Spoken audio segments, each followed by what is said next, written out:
How wasn't enough? What's happening, Ozzy? How you doing, buddy? You be around here, boy.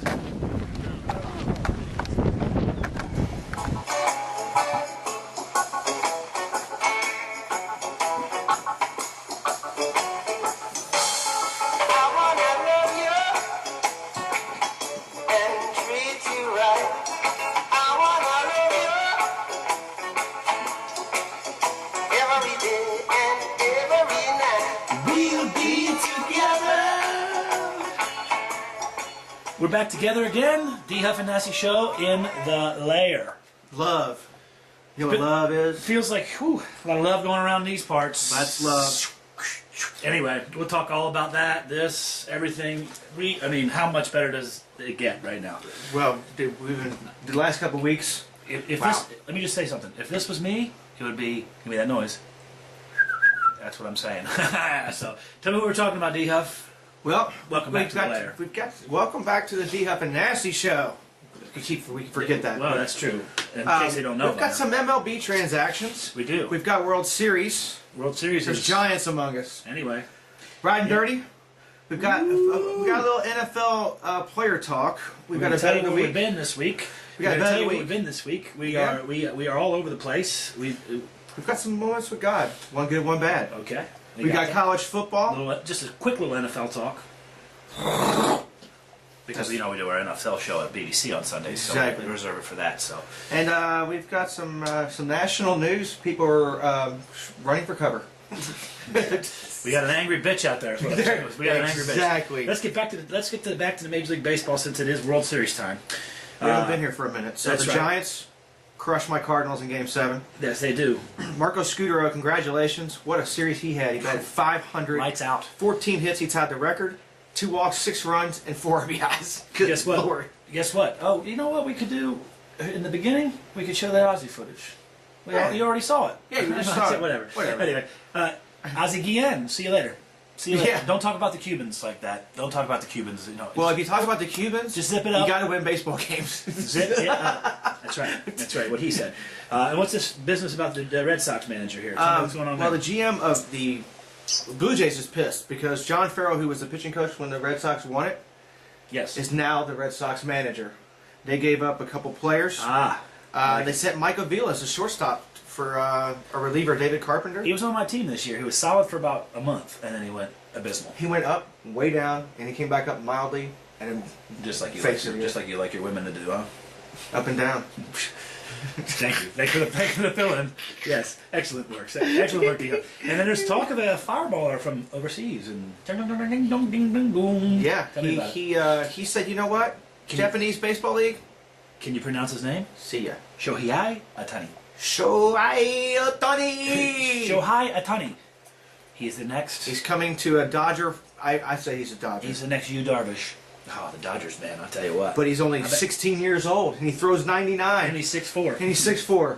So, let's talk about this World Series that's shaping up to be the Giants' year again. It seems. There's a party in the Bay. Kung Fu Panda goes off on Verlander in the first game, which we have to apologize. We've been out and about. You'll see here in just a minute where we've been. So. Well, he smashed him in the All-Star game. He did indeed. He comes back and he did indeed. 2 home runs. He had a third off the reliever. Did you find it ironic that he smashed him in the All-Star game to get the Giants home field, and they won their first 2 games at home? And he smashed him twice. 3 times.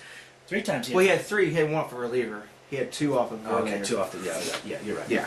Statistics. But then, game 2, close game. Giants pull it out. They're playing some unbelievable baseball. Was it 1-0? 2-0. 2-0. They finally... They are playing incredible baseball as a team. Hunter Pence, the Louisville Slugger kid.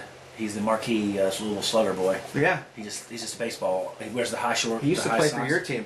I know he did. They traded him. I don't know what they're thinking, but they just did.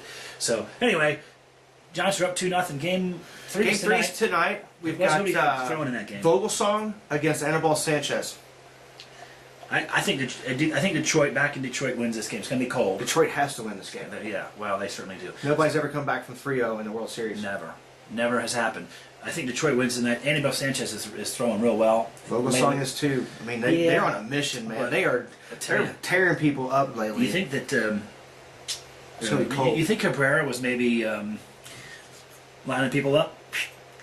You think he hung out with? You think he Kung Fu and all those boys. No, he hung out with Braun. He's up there. You know, all he's got to do is take his boat across the water to Milwaukee. Speaking of juicing up, we got a ride and dirty section. We got ride. We got people smoking marijuana. The honey badger doesn't give a shit. Well, obviously the honey badger doesn't, because the honey badger got caught with 4 other LSU players. Yes. Marijuana possession. One of them got charged with trafficking. I don't know why people can't just put the marijuana down. Because it's legal in Washington State. I know why people pick it up. But I don't know why they can't put it down. Oh, we're back in the lair. It gets nasty in the lair. Man. We spiffed it up. But it should be noted that Carlton Fisk... He was found in a cornfield. He decided to drive into a cornfield drunk the other night. They found him. He said, I don't know what I'm doing. I don't know. What are you doing? You see that mugshot? His hair's all up. Looks like Gary Busey in that mugshot. Oh, my God. So he's going to be on one of those reality TV shows now? And then apparently... Channing Crowder from the Dolphins, the middle linebacker, has been in a situation where he saw and witnessed.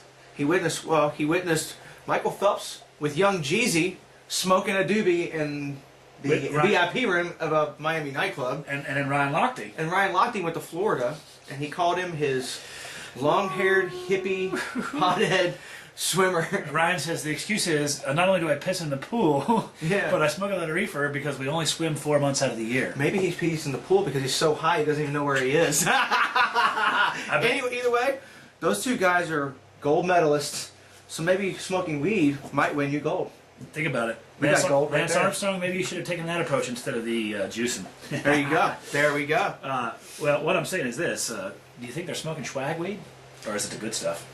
I I'd guarantee Phelps and Lochte, whatever. Lochte and Phelps is definitely not smoking anything that's like Well, we were sober as could be the last 2 weeks, but it felt like we were high. That's all I'm saying. I was high on life. I'm telling you, we got these guys a couple of weeks ago, and I'll tell you what, they were nothing but hospitable, and this is what we're talking about. We're out here Keelan in the paddock pre-race. We're putting a little tack up on here, the 5-horse. This 5-horse is a Grand Arch by Arch. It's going to be a interesting horse. He's a big old colt, big old guy. We'll see what he's going to do in this race. It's a big allowance race. We got a lot of work done today. It's beautiful out here today. We're going to be out here tomorrow. What else are we going to do, D-Huff? We got LoDuca tomorrow, don't we? We got LoDuca. Yeah, I like it. Baseball grade. Baseball stuff? 4-time All-Star. We're going to bring as much to you as we can bring. No, I really shouldn't. I'm telling you what, D-Huff, what a beautiful place Keelan is. Such a beautiful place. I wish I had a cot out there in that media room, just spend the night. Do you think they'll let me tackle a horse like that? You almost got knocked down by a couple of them, so anyway, but we got to go ahead. Tell them what we're going to do with on Monday. Monday's show is actually going to be a year in review, or maybe fall meet in review of Keeneland and what we saw. And we got a lot of good footage. We got a lot of help. We got some people we got to give props to and thanks to. And so many people that we interviewed. Yeah, that's right. What he said. So we're going to do that on Monday. We're going to put it all together. We're going to edit it all down. And we're going to put a Keeneland show out for you. So we may not do a studio show on Monday, but we'll just have to wait and see. And anyway, let's keep going on with this story here. All this good talk we got. Yeah. What's next? What's next, D-Huff? MJD. Nice. Out. He sucks. Blaine Gabbert's going to play. He sucks anyway. That information came out last night. What, Blaine Gabbert's going to play on Sunday. I thought you were talking about the fact that MJ Day sucks. That means that he's going to get knocked out of that game. Maybe. MJD sucks. He's had what, one good week this year? Mm-hmm. He has indeed. So leading off of that, that's all the NFL talk, because tomorrow we'll have it all on BBC. Well, it's not all the NFL talk technically, because we have our bet of the week. Yes. Our bet of the week is there's Carolina at Chicago. Turmoil is what I think he was trying to say. There's turmoil in Chicago or in Carolina? In Carolina. Right. Oh, no, they're happy as hell right now in Bear Country. We're taking Chicago -7, which is on bookmaker.com, is where we found the -7. -7 is where we got, which means we got to win by 8. Chicago will win by 8 or more in this football game. We're trying to go 8 out of 10. That's what we're trying to do. We're trying to go 8 out of 10, if I'm not mistaken. No, we were 5 out of 7, so 6 out of 8. We're only in week 8. We were 6 out of 8. We were 5 out of 7. Our first one was at college, wasn't it? No. Anyway, we've missed 2. We've missed 2. We're trying to go 6 out of 8. So check with us on Sunday think we're going to be 6 out of 8. I think the Bears defense scores more than Carolina. All right, whatever. We got good results. Is what the point is. Here we are beating a dead horse. We beat the dead horse about weather the other day. That's what we like to do. Anyway, we got a moment. I don't know anything about this, so D-Huff's going to specialize in this. And he's going to do it in an energetic... For all you people who know Justin Timberlake, he married Miss Jessica Biel. Nice catch, dude. They were in Puglia, Italy. Nice, nice. Horrible place to get married. Nice. Congratulations, Justin and Jessica. It must be tough to be Justin Timberlake. Yeah. It must be really difficult to get through life. He broke up with her like 3 times. You know, he's a pretty good golfer. Yeah. And he's got his charity. He also likes horse racing. So we're going to meet him one of these days. We might hang out with We're going to hang out with Timberlake. We hung out with Paul LoDuca. We're going to show you that here in a little bit. Yeah. Maybe in a few. For all you people who know who Paul LoDuca is, you should if you know baseball. If you know baseball, you know him. So what else is going on? There's one more. Manuel Stewart, the legendary boxing trainer. Yes. Lennox Lewis, Evander Holyfield, Thomas Hearns, and Vladimir Klitschko. He died at 68. Those are all the people he trained. Vladimir Klitschko did not die. No. Emmanuel Stewart, the trainer, died. But those were 4 of his recognizable, reputable. Unbelievable trainer. Okay, we got big stuff happening. Our calendar is so full right now, it's ridiculous. We got to talk college football real quick with our college football. This is the D-Huff special, the D-Huff college football segment. I love this part. I get to ask Nate who he likes. Let's do it. Let's get number 2 Florida and number 10 Georgia. Number 2 Florida. Going to Georgia. Number 2 Georgia almost got beat by Kentucky. I think that gives Georgia a reason to knock off Florida. Florida's been playing very well. Beautiful. Could be the cocktail party in Jacksonville. I love it. We disagree on the first. Exactly. Let's get to the second. Let's make number it 14 Texas Tech at number 3 Kansas State. Cody takes it down the field. He's trying to get a Heisman. Colin Quinn. Whatever. Colin Klein? Yeah. I take Kansas State as well. Colin Klein's playing unbelievable. We agree on this one. Number 5 Notre Dame at number 8 Oklahoma. I actually think Oklahoma's going to put the first dent in the Notre Dame medal. I don't think it's going to be a dent. I think they crush them. They're playing at home. I don't think they crush them. Notre Dame's been squeaking by. He says they crush them. 14 points. I say they just beat them. 14. Okay, well, I don't know about that. Number 11 Mississippi State at number 1 Alabama. I'm not even sure why this game's on here, DF. Because Mississippi State's undefeated and Alabama's undefeated in the SEC. Well, guess what? Mississippi State's not undefeated anymore after Saturday. So there you go. They're not going to be undefeated. Alabama rolls. Alabama's too good. Saban's got them too good. You know that kid that was running around the sidelines for Cincinnati last night, all Tyroning it up, dancing and shit like that? They deserve to lose. He was, before the game was over, it was tied, and he was. Was that number 1? I don't know who it was. It was the Cincinnati Bearcat, the guy that was injured. Tyrone. Yeah. And he was hamming it up on the sidelines, and it's like, where's the coaching staff right there? When his ass should have been, I'd have been over there. If I was a coach, I'd been like, you sit your ass down, or you're not playing the rest of the season. Especially if you're hurt. Why are you dancing around? They can't coach. Exactly. They can't coach. So, but anyway, this is probably my favorite part of the year, essentially, because it's the World Series, it's football, college basketball. And most importantly, we got horse racing, buddy. We got horse racing talk, buddy. Breeders' Cup is next week, right around the corner. We'll let you all know that next Thursday, or actually this coming Thursday, we're going to do a full Breeders' Cup report. So it's a horse racing team. Next week. All next week. All next week. We got tomorrow. Churchill Downs opens up. They've got anyway. Thursday will be our Breeders' Cup picks. We are both handicapping gurus. Well, at least one of us is, and we will be. This guy right here. This guy's being sold. Oh, he's being sold. We got Plum Pretty's getting sold on Tuesday. Harbor de Grace at Fozig. It's actually Havre de Grace. Havre de Grace at Fozig. Which we got film footage of them. We're going to show you tomorrow morning before that because we got a Keeneland show. What is it? We got so much going on. We've been so busy. We're doing this on Saturday. We went out and visited our friends John Asher and Darren Rogers yesterday, and they took care of us. So now we've got some access to the inside information we need to bring it to you. Thank you very much, John Asher and Darren Rogers. Both of y'all. Really appreciate it. And you will not be sorry about this. But tomorrow we have the opening day is all 2-year-olds. They call it the Stars of Tomorrow at Churchill. It's a very interesting day because you never know. All you've got is bloodlines and workouts, buddy.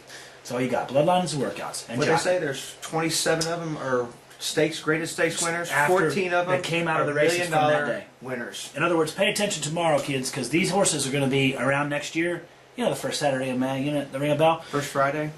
Oaks, Derby, both. Yeah, exactly. You know, well played, Dio. Well played. But tomorrow we got 2 featured races. We have the Grade 2 $150,000 Pocahontas, which is a mile race on the main track for the Indian Pocahontas. That's for fillies. That's for 2-year-old fillies.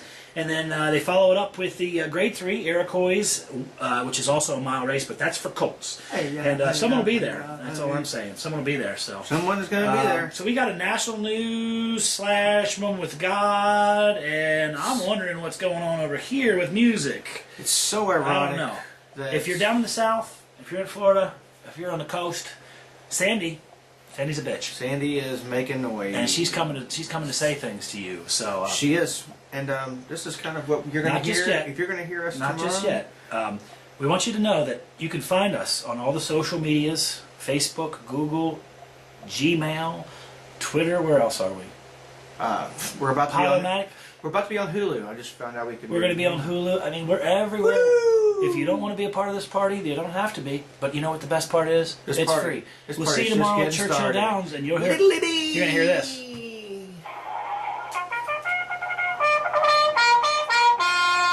Oh, I love it. I love it.